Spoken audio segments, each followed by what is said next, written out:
ਹਾਂਜੀ ਸਤਿ ਸ਼੍ਰੀ ਅਕਾਲ ਸਾਰਿਆਂ ਨੂੰ। ਅੱਜ ਆਪਾਂ ਗੱਲ ਕਰਦੇ ਹਾਂ right from dictation. Right from dictation is the last module of the listening section. ਇਹ ਲਿਸਨਿੰਗ ਸੈਕਸ਼ਨ ਦਾ ਲਾਸਟ ਮੋਡਿਊਲ ਹੈਗਾ ਤੇ ਜਦੋਂ ਤੁਸੀਂ ਪੀਟੀ ਦੇ ਫਾਈਨਲ ਐਗਜ਼ਾਮ ਜਾਂ ਸੈਕਸ਼ਨ ਜਾਂ ਮੌਕ ਟੈਸਟ ਦੇ ਵਿੱਚ ਵੀ ਅਪੀਅਰ ਹੁੰਦੇ ਹੋ ਤਾਂ ਇਹ ਪੀਟੀ ਦਾ ਵੀ ਲਾਸਟ ਮੋਡਿਊਲ ਹੈਗਾ ਲਿਸਨਿੰਗ ਸੈਕਸ਼ਨ ਦਾ। ਸੋ ਇਹਦੇ ਵਿੱਚ ਕੀ ਹੁੰਦਾ ਹੈ, ਰਾਈਟ ਫਰੋਮ ਡਿਕਟੇਸ਼ਨ 'ਚ ਤੁਸੀਂ ਧਿਆਨ ਰੱਖਣਾ ਕਿ ਐਸ ਸੱਚ ਇਹਦਾ ਕੋਈ ਟਾਈਮਿੰਗ ਨਹੀਂ ਹੁੰਦਾ ਕਿ ਤੁਹਾਡੇ ਲਈ ਇੱਕ ਜਿਹੜਾ ਟਾਸਕ ਹੈਗਾ ਉਹਦੇ ਵਿੱਚ ਤੁਸੀਂ ਕਿੰਨਾ ਟਾਈਮ ਲਗਾ ਸਕਦੇ ਹੋ। ਸੋ ਆਟੋਮੈਟਿਕਲੀ ਜਿੰਨਾ ਵੀ ਟਾਈਮ ਤੁਹਾਡੇ ਕੋਲ ਬਚੇਗਾ ਲਿਸਨਿੰਗ ਸੈਕਸ਼ਨ ਦਾ 5 ਮਿੰਟਸ 6 ਮਿੰਟਸ ਜਾਂ 7 ਮਿੰਟਸ ਉਹ ਤੁਸੀਂ ਸਾਰੇ ਰਾਈਟ ਫਰੋਮ ਡਿਕਟੇਸ਼ਨ ਤੇ ਹੀ ਲਾਉਣੇ ਨੇ। ਬਟ ਇਹ ਡਿਪੈਂਡ ਕਰਦਾ ਕਿ ਤੁਹਾਨੂੰ ਨੰਬਰ ਆਫ ਕੁਐਸਚਨਸ ਕਿੰਨੇ ਆਉਂਦੇ ਨੇ। ਸੋ ਜਿਹੜਾ ਰਾਈਟ ਫਰੋਮ ਡਿਕਟੇਸ਼ਨ ਹੈ ਬਹੁਤ ਹੀ ਇੰਪੋਰਟੈਂਟ ਟਾਸਕ ਹੈਗਾ ਕਿਉਂਕਿ ਇਹ ਲਿਸਨਿੰਗ ਤੇ ਪਲੱਸ ਰਾਈਟਿੰਗ ਸੈਕਸ਼ਨ ਦੇ ਵਿੱਚ ਵੀ ਕੰਟਰੀਬਿਊਟ ਕਰਦਾ ਹੈ ਤੇ ਇਹਦੇ ਜਿਹੜੇ ਸਕੋਰਸ ਦੀ ਕੰਟਰੀਬਿਊਸ਼ਨ ਹੈ ਉਹ ਬਹੁਤ ਜ਼ਿਆਦਾ ਹੈਗੀ ਹੈ। It will contribute 20 marks in listening and 27 marks in writing. 20 marks ਇਹ ਲਿਸਨਿੰਗ ਨੂੰ ਕੰਟਰੀਬਿਊਟ ਕਰਦਾ ਤੇ 27 ਮਾਰਕਸ ਇਹ ਰਾਈਟਿੰਗ ਦੇ ਵਿੱਚ ਕੰਟਰੀਬਿਊਟ ਕਰਦਾ ਹੈ। ਸੋ ਇਨ ਕੇਸ ਅਗਰ ਤੁਹਾਡੀ ਰਾਈਟਿੰਗ ਬਹੁਤ ਵਧੀਆ ਨਹੀਂ ਹੈਗੀ ਤੇ ਤੁਹਾਡੇ ਰਾਈਟ ਫਰੋਮ ਡਿਕਟੇਸ਼ਨ ਵੀ ਜ਼ਿਆਦਾ ਵਧੀਆ ਨਹੀਂ ਹੈਗੇ ਤਾਂ ਤੁਹਾਡਾ ਓਵਰਆਲ ਸਕੋਰ ਜਿਹੜਾ ਹੈਗਾ ਪੀਟੀ ਦਾ ਉਹ ਕਾਫੀ ਇੰਪੈਕਟ ਕਰ ਸਕਦਾ ਹੈ।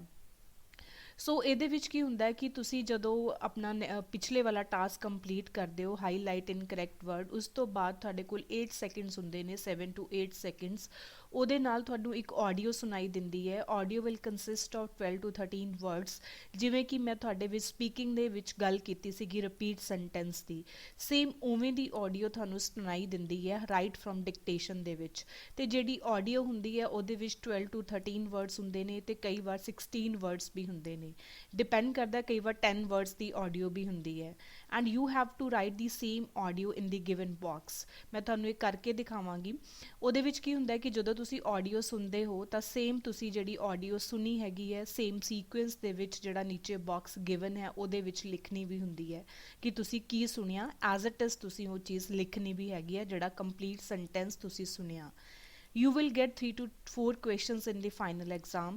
ਤੁਹਾਨੂੰ 3 questions ਤਾਂ ਆਉਂਦੇ ਨੇ, 4 questions ਵੀ ਆਉਂਦੇ ਨੇ, ਮੀਨਸ 3 ਤੋਂ 4 questions ਤੁਹਾਨੂੰ ਆਉਂਦੇ ਨੇ। ਇਨ ਕੇਸ ਜੇ ਤੁਹਾਡੇ ਕੋਲ 5 ਮਿੰਟਸ ਲੈਫਟ ਨੇ ਜਾਂ 6 ਮਿੰਟਸ ਲੈਫਟ ਨੇ ਤਾਂ ਤੁਸੀਂ ਉਸੀ ਦੇ ਅਕੋਰਡਿੰਗ ਆਪਣਾ ਜਿਹੜਾ ਟਾਈਮ ਪੀਰੀਅਡ ਹੈਗਾ ਉਹ ਡਿਵਾਈਡ ਕਰਨਾ ਕਿ ਤੁਸੀਂ ਇੱਕ ਜਿਹੜਾ ਹੈਗੀ ਹੈ ਸੈਂਟੈਂਸ ਜਾਂ ਇੱਕ ਰਾਈਟ ਫਰੋਮ ਡਿਕਟੇਸ਼ਨ ਹੈ ਉਹਨੂੰ ਕਿੰਨੇ ਮਿੰਟਸ ਦਿਓਗੇ। ਤੇ ਜਿਹੜੀ ਆਡੀਓ ਹੁੰਦੀ ਹੈ audio is of 3 to 9 seconds, same ਜਿਵੇਂ ਰਿਪੀਟ ਸੈਂਟੈਂਸ ਦੇ ਵਿੱਚ 3 ਤੋਂ 9 ਸੈਕਿੰਡਸ ਦੀ ਆਡੀਓ ਹੁੰਦੀ ਹੈ। And it is played only ones. ਤੁਸੀਂ ਇੱਕ ਵਾਰ ਹੀ ਸੁਣ ਸਕਦੇ ਹੋ, ਦੁਬਾਰਾ ਉਹਨੂੰ ਚਲਾ ਕੇ ਨਹੀਂ ਸੁਣ ਸਕਦੇ। ਸੋ ਤੁਸੀਂ ਇਹਦੇ ਵਿੱਚ ਬਹੁਤ ਧਿਆਨ ਨਾਲ ਸੁਣਨਾ ਕਿ ਤੁਸੀਂ ਕੀ ਸੁਣਿਆ ਤੇ ਪਲੱਸ ਤੁਸੀਂ ਕੀ ਲਿਖ ਰਹੇ ਹੋ। And your score will be evaluated based on your listening and writing skills। ਜਿਹੜੇ ਤੁਹਾਡੇ ਸਕੋਰਸ ਦੀ ਅਵੈਲੂਏਸ਼ਨ ਹੈਗੀ ਹੈ, ਤੁਹਾਡੀਆਂ ਕਿਹੜੀਆਂ ਸਕਿੱਲਸ ਅਵੈਲੂਏਟ ਹੁੰਦੀਆਂ ਨੇ ਉਹ ਲਿਸਨਿੰਗ ਤੇ ਰਾਈਟਿੰਗ ਦੀਆਂ ਸਕਿੱਲਸ ਅਵੈਲੂਏਟ ਹੁੰਦੀਆਂ ਨੇ ਕਿਉਂਕਿ ਇਹ ਤੁਹਾਡੀ ਜਿਹੜੀ ਕੰਟਰੀਬਿਊਸ਼ਨ ਹੈ 20 ਮਾਰਕਸ ਲਿਸਨਿੰਗ ਦੇ ਵਿੱਚ ਕਰ ਰਿਹਾ ਤੇ 27 ਮਾਰਕਸ ਇਹ ਰਾਈਟਿੰਗ ਦੇ ਵਿੱਚ ਕਰ ਰਿਹਾ। ਤੇ ਇਹਦੇ ਵਿੱਚ ਕੁਝ ਟਿਪਸ ਐਂਡ ਟ੍ਰਿਕਸ ਹੁੰਦੇ ਨੇ ਕਿ ਤੁਸੀਂ ਕਿਹੜੇ ਟਿਪਸ ਐਂਡ ਟ੍ਰਿਕਸ ਫੋਲੋ ਕਰਕੇ ਵਧੀਆ ਸਕੋਰਿੰਗ ਲੈ ਸਕਦੇ ਹੋ। ਤੇ ਸਭ ਤੋਂ ਪਹਿਲਾਂ ਕੀ ਹੁੰਦਾ ਹੈ ਕਿ ਤੁਸੀਂ be ready to listening as well as writing. ਤੁਸੀਂ ਜਦੋਂ ਵੀ ਤੁਹਾਨੂੰ ਇਹ ਆਡੀਓ ਸੁਣਾਈ ਦਿੰਦੀ ਹੈ be ready to listening as well as writing. Audio ਜਦੋਂ ਸੁਣੇਗੀ ਤਾਂ ਤੁਹਾਨੂੰ ਸੁਣਨੀ ਚਾਹੀਦੀ ਹੈ ਪਲੱਸ ਤੁਸੀਂ ਰਾਈਟਿੰਗ ਦੇ ਵੱਲ ਵੀ ਫੋਕਸ ਕਰਨਾ ਹੈ। ਜਸਟ ਇਹ ਨਹੀਂ ਹੈਗਾ ਕਿ ਤੁਸੀਂ ਆਡੀਓ ਦੇ ਨਾਲ ਹੀ ਸਿਰਫ ਸੁਣ ਰਹੇ ਹੋ, ਤੁਹਾਡਾ ਫੋਕਸ ਰਾਈਟਿੰਗ ਦੇ ਨਾਲ ਵੀ ਹੋਣਾ ਚਾਹੀਦਾ। ਮੀਨਸ ਤੁਸੀਂ ਜੋ ਸੁਣਿਆ ਨਾਲ ਦੀ ਨਾਲ ਉਹ ਤੁਸੀਂ ਲਿਖਣਾ ਵੀ ਹੈਗਾ ਏ। ਉਸ ਤੋਂ ਬਾਅਦ ਹੈ decide your technique to attempt. ਹੁਣ ਮੈਂ ਤੁਹਾਡੇ ਨਾਲ ਪਹਿਲੇ ਪੁਆਇੰਟ ਦੇ ਵਿੱਚ ਗੱਲ ਕੀਤੀ ਹੈ be ready to listening as well as writing. ਤੁਸੀਂ ਜਿਹੜੇ ਦੋਨੋਂ ਟਾਸਕ ਨੇ ਉਹ ਸੇਮ ਟਾਈਮ 'ਤੇ ਕਰਨੇ ਨੇ ਬਟ ਉਹ ਸੇਮ ਟਾਈਮ 'ਤੇ ਤੁਸੀਂ ਕਿਵੇਂ ਕਰਨੇ ਨੇ ਉਹ ਟੈਕਨੀਕ 'ਤੇ ਡਿਪੈਂਡ ਕਰਦਾ ਹੈ ਕਿ ਤੁਸੀਂ ਕਿਹੜੀ ਟੈਕਨੀਕ ਫੋਲੋ ਕਰਦੇ ਹੋ। ਫੋਰ ਐਗਜ਼ਾਮਪਲ ਤੁਸੀਂ ਇੱਕ ਸੈਂਟੈਂਸ ਸੁਣਿਆ ਤੇ ਜਦੋਂ ਤੁਸੀਂ ਨੋਟਸ ਟੇਕਿੰਗ ਮੈਥਡ ਲੈਂਦੇ ਹੋ ਆਪਣਾ, ਜਦੋਂ ਤੁਸੀਂ ਇਰੇਜ਼ੇਬਲ ਨੋਟਪੈਡ 'ਤੇ ਲਿਖਦੇ ਹੋ ਤਾਂ ਤੁਸੀਂ ਕੀ ਕਰ ਸਕਦੇ ਹੋ ਕਿ ਜਿਹੜੇ ਤੁਸੀਂ ਆਡੀਓ ਸੁਣ ਰਹੇ ਹੋ ਉਹਦਾ ਫਰਸਟ ਵਰਡ ਲਿਖ ਲਓ। ਫੋਰ ਐਗਜ਼ਾਮਪਲ ਆਪਣੇ ਕੋਲ ਵਰਡ ਹੈਗਾ be ready to listening as well as writing, then you can write down BRTLAW A and again W। So ਐਵੇਂ ਵੀ ਤੁਸੀਂ ਲਿਖ ਸਕਦੇ ਹੋ। ਇਹ ਵੀ ਹੈਗਾ ਹੈ। ਤੇ ਦੂਜਾ ਇਹ ਹੈਗਾ ਕਿ ਜੋ ਤੁਸੀਂ ਸੁਣਦੇ ਆ ਉਹ ਤੁਸੀਂ ਨਾਲ ਦੀ ਨਾਲ ਜਿਹੜਾ ਬਾਕਸ ਗਿਵਨ ਹੈ ਤੁਸੀਂ ਉਹਦੇ ਵਿੱਚ ਲਿਖਤਾ। ਬਟ ਜਿਹੜੀ ਮੈਂ ਸਟ੍ਰੈਟਜੀ ਯੂਜ਼ ਕਰਦੀ ਸੀ ਉਹਦੇ 'ਚ ਕੀ ਹੁੰਦਾ ਹੈ ਕਿ ਮੈਂ ਫਰੇਜ਼ਿਸ ਨੂੰ ਨੋਟ ਕਰਦੀ ਸੀ ਕਿ ਜਿਵੇਂ ਐਂਡ ਆ ਗਿਆ, ਉਹਨੇ ਇੱਕ ਸੈਂਟੈਂਸ ਜਿਹੜਾ ਹੈਗਾ, ਇੱਕ ਗੱਲ ਕੀਤੀ ਉਹ ਫਰਸਟ ਸੈਂਟੈਂਸ ਦੇ ਵਿੱਚ ਕੀਤੀ ਹੈ, ਦੂਜੀ ਗੱਲ ਉਹਨੇ ਸੈਕਿੰਡ ਸੈਂਟੈਂਸ ਦੇ ਵਿੱਚ ਕੀਤੀ ਹੈ।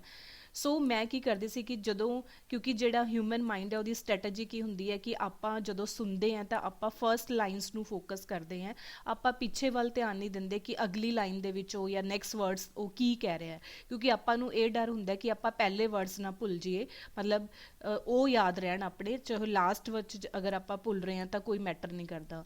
ਬਟ ਰਾਈਟ ਫਰੋਮ ਡਿਕਟੇਸ਼ਨ 'ਚ ਐਵੇਂ ਦਾ ਕੁਝ ਵੀ ਨਹੀਂ ਹੈਗਾ, ਤੁਸੀਂ ਫਰਸਟ ਵਰਡਸ ਵੀ ਨੋਟ ਕਰਨੇ ਨੇ ਤੇ ਲਾਸਟ ਵਰਡਸ ਵੀ ਨੋਟ ਕਰਨੇ ਨੇ, ਕਿਉਂਕਿ ਦੋਨੋਂ ਇਕੁਅਲੀ ਇੰਪੋਰਟੈਂਟ ਹੈ।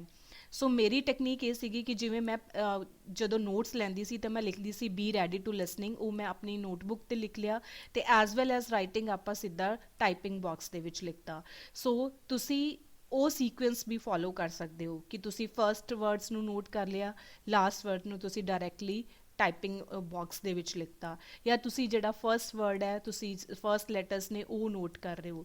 ਬਟ ਕਈ ਬੱਚੇ ਕੀ ਹੁੰਦੇ ਆ ਕਿ ਉਹ ਲੈਟਰ ਨੋਟ ਕਰ ਲੈਂਦੇ ਆ ਬਟ ਜਦੋਂ ਲਿਖਣ ਲੱਗਦੇ ਆ ਤਾਂ ਉਹਨਾਂ ਨੂੰ ਆਪ ਨੂੰ ਯਾਦ ਨਹੀਂ ਰਹਿੰਦਾ ਕਿ ਉਹਨਾਂ ਨੇ ਕੀ ਲਿਖਿਆ। ਸੋ ਜਿਵੇਂ ਬੀ ਹੈ ਤਾਂ ਤੁਸੀਂ ਬੀ ਪੂਰਾ ਲਿਖ ਸਕਦੇ ਹੋ, ਰੈਡੀ ਹੈ ਤਾਂ REA ਲਿਖ ਲਿਆ, ਲਿਸਨਿੰਗ ਹੈ ਤਾਂ LIS ਲਿਖ ਲਿਆ, ਰਾਈਟਿੰਗ ਹੈ ਤਾਂ WRI ਲਿਖ ਲਿਆ। ਇਹ ਸਟ੍ਰੈਟੇਜੀ ਵੀ ਤੁਸੀਂ ਯੂਜ਼ ਕਰ ਸਕਦੇ ਆ। ਸੋ ਇਟ ਡਿਪੈਂਡਸ ਕਿ ਤੁਸੀਂ ਕਿਵੇਂ ਇਸ ਚੀਜ਼ 'ਤੇ ਫੋਕਸ ਕਰਨਾ ਹੈ, ਮਤਲਬ ਇਸ ਦੇ ਵਿੱਚ ਤੁਸੀਂ ਇੰਪਰੂਵ ਕਰਨਾ ਹੈ, ਤੁਹਾਡੇ ਸਕੋਰਸ ਵਧੀਆ ਹੋਣੇ ਚਾਹੀਦੇ ਨੇ ਇਨ ਕੇਸ ਅਗਰ ਤੁਸੀਂ PT ਦਾ ਓਵਰਆਲ ਸਕੋਰ ਆਪਣਾ ਇੰਪਰੂਵ ਕਰਨਾ ਚਾਹੁੰਦੇ ਆ।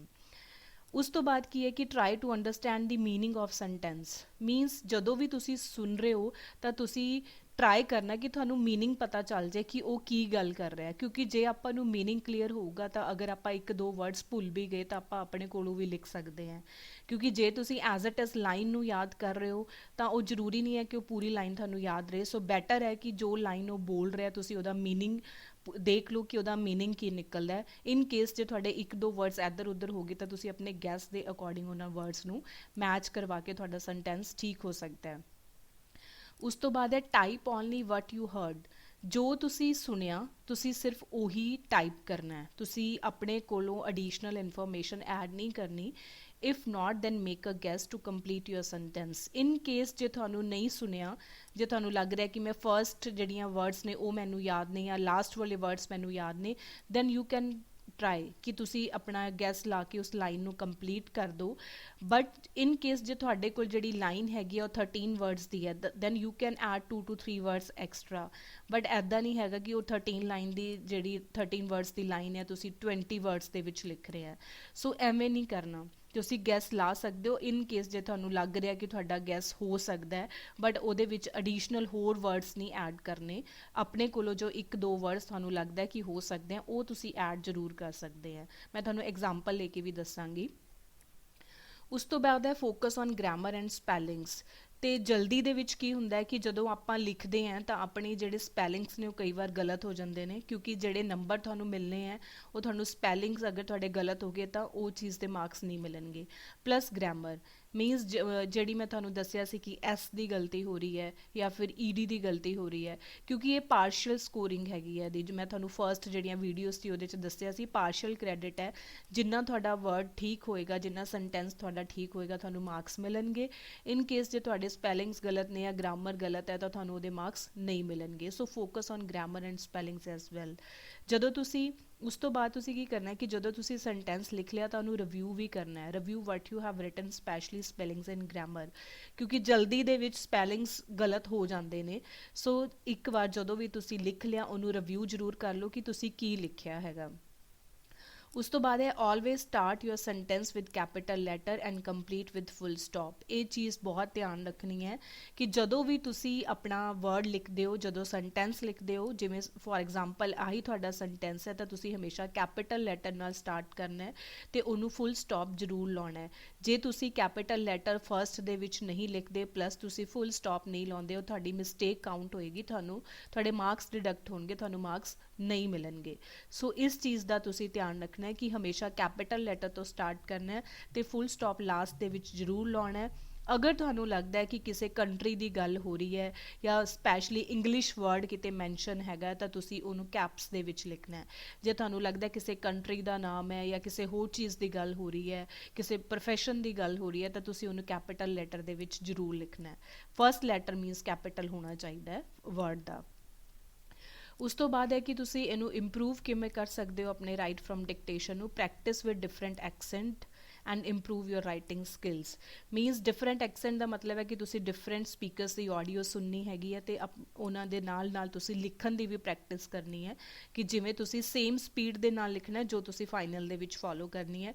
ਕਿਉਂਕਿ ਜਿਹੜਾ ਇਹ ਟਾਸਕ ਹੈ ਇਹ ਲਾਸਟ ਦੇ ਵਿੱਚ ਹੁੰਦਾ ਹੈ ਅਤੇ ਲਾਸਟ ਦੇ ਵਿੱਚ ਟਾਈਮਿੰਗ ਵੀ ਘੱਟ ਹੁੰਦਾ ਜਦੋਂ ਆਪਾਂ ਫਾਈਨਲ ਐਗਜ਼ਾਮ ਦਿੰਦੇ ਹਾਂ। ਅਤੇ ਇਹਦੇ ਵਿੱਚ ਕੀ ਹੁੰਦਾ ਕਿ ਆਪਾਂ ਜਲਦੀ ਦੇ ਵਿੱਚ ਮਤਲਬ ਕਾਹਲੀ ਦੇ ਵਿੱਚ ਆਪਾਂ ਗਲਤੀ ਕਰਦੇ ਹਾਂ। ਸੋ ਜੋ ਤੁਸੀਂ ਲਿਖਿਆ ਉਹਨੂੰ ਰਿਵਿਊ ਜ਼ਰੂਰ ਕਰ ਲਓ ਕਿ ਤੁਸੀਂ ਕੀ ਲਿਖਿਆ। ਅਤੇ ਮੈਂ ਤੁਹਾਡੇ ਨਾਲ ਇੱਕ ਐਗਜ਼ਾਮਪਲ ਵੀ ਡਿਸਕਸ ਕਰਦੀ ਹਾਂ। ਇਹ ਐਗਜ਼ਾਮਪਲ ਜਿਹੜਾ ਮੈਂ ਲਿਆ ਇਹ AP ਯੂਨੀ ਤੋਂ ਹੀ ਲਿਆ ਐਗਜ਼ਾਮਪਲ। ਇਹਦੇ ਵਿੱਚ ਬਹੁਤ ਸਾਰੇ ਐਗਜ਼ਾਮਪਲਸ ਨੇ, ਤੁਸੀਂ ਆਰਾਮ ਨਾਲ ਇੱਥੇ ਪ੍ਰੈਕਟਿਸ ਕਰ ਸਕਦੇ ਹੋ। Contemporary critics dismissed his idea as eccentric. ਸੋ ਪਹਿਲਾਂ ਆਪਾਂ ਇਹ ਐਗਜ਼ਾਮਪਲ ਲੈਂਦੇ ਹਾਂ। Tutorials are scheduled in the final week of the term. ਤੇ ਮੇਰੇ ਅਕੋਰਡਿੰਗ ਜਿਹੜਾ ਮੈਨੂੰ ਸੁਣਿਆ ਸੀਗਾ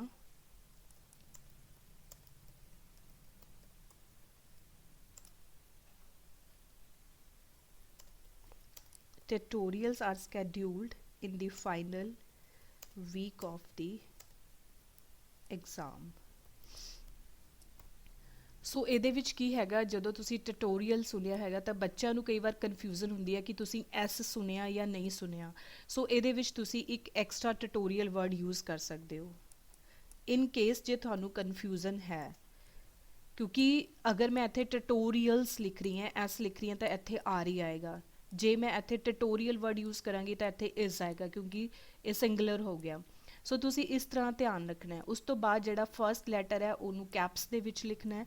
ਤੁਸੀਂ ਇੱਕ ਐਕਸਟਰਾ ਵਰਡਸ ਨੂੰ ਯਾਦ ਮਤਲਬ ਐਡ ਕਰ ਸਕਦੇ ਹੈ ਕਿ ਜਦੋਂ ਵੀ ਤੁਸੀਂ ਫਾਈਨਲ ਦੇ ਵਿੱਚ ਪੇਪਰ ਦੇ ਰਹੇ ਹੋ, ਜੇ ਇਨ ਕੇਸ ਤੁਹਾਨੂੰ ਇੱਥੇ ਕਨਫਿਊਜ਼ਨ ਹੈ in the final week of the exam. ਅਤੇ ਇਹਦੇ ਵਿੱਚ ਕੀ ਹੁੰਦਾ ਹੈ ਕਿ ਕਈ ਬੱਚਿਆਂ ਨੂੰ ਜਿਹੜੀ ਮਤਲਬ ਪ੍ਰੋਬਲਮ ਆਉਂਦੀ ਹੈ ਉਹ ਇਹ ਆਉਂਦੀ ਹੈ ਕਿ ਉਹਨਾਂ ਨੂੰ ਏ ਨਹੀਂ ਸੁਣਦਾ ਜਾਂ ਫਿਰ ਉਹਨਾਂ ਨੂੰ ਦੀ ਨਹੀਂ ਸੁਣ ਰਿਹਾ। ਸੋ ਤੁਸੀਂ ਕੀ ਕਰ ਸਕਦੇ ਹੋ ਕਿ ਇੱਥੇ ਕੁਝ ਐਕਸਟਰਾ ਵਰਡਸ ਐਡ ਕਰ ਸਕਦੇ ਆ। ਫੋਰ ਐਗਜ਼ਾਮਪਲ ਇੱਥੇ ਏ ਹੋ ਸਕਦਾ ਹੈ ਜਾਂ ਫਿਰ ਤੁਸੀਂ ਇੱਥੇ ਦੀ ਯੂਜ਼ ਕਰ ਲਿਆ।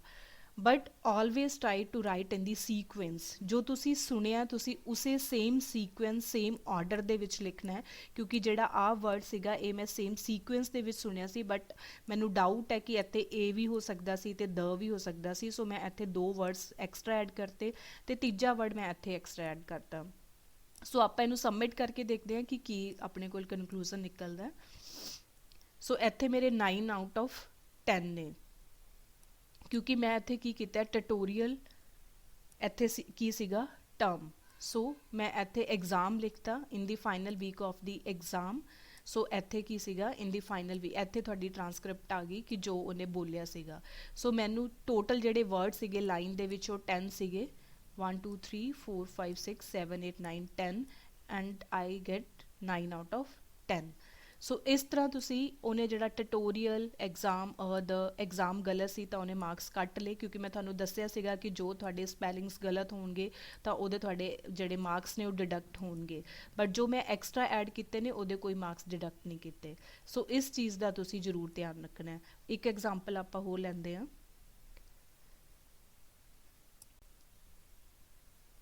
Mixture is defined as the compound of chemically separate parts. Mixture is defined as the compound of